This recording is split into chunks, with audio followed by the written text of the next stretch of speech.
name is Courtney. I'm a mental health counselor, postpartum doula, and I'm chair of the Board of Development Committee for Maternal Matters Favored. And part of the why I am involved and why I said yes when Tam, our amazing founder, reached out to me.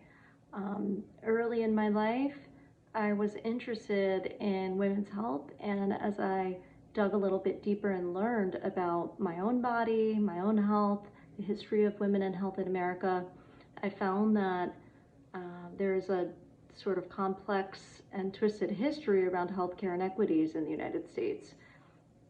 Abraham Flexner, often called the father of modern medical education, issued the Flexner Report in 1910, and this report very intentionally shut down the majority of Black medical colleges.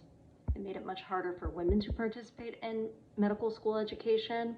And part of the outcomes that we see about a century and change later are that we still have inequities in terms of birth and postpartum care in the US, and in terms of maternal infant outcomes, there's disparity for women of color, particularly Black women in the US, and for people who come from socioeconomic distress, those backgrounds. And so part of what I believe our responsibility is, if we're ethical healthcare providers, ethical and just in our thinking as American citizens, is to speak up about the things that we believe need evolution and need change to try to move that needle toward equitable care. And part of that is providing as much support as possible during the pregnancy, postpartum time.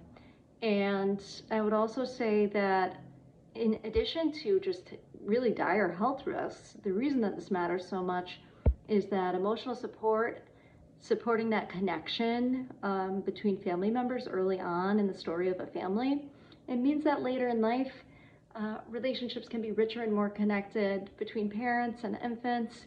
And I think that we are investing in families long term. We're investing in children having healthier attachment to their parents long term. And we're investing in the future of society when we support and lift up families and help them to get their needs met and figure out how to get their footing early on. So it's a very critical time in terms of mental health, in terms of family, the future of family development and child development, and all the way into adulthood. I believe it impacts our mental health. And so we are looking for partners in this mission of improving equitable healthcare and around the childbearing year. And we are trying to talk about this and spread the word because we want you to join us in gathering resources, making connections, networking, especially if you're an organization that has a shared mission. Thank you.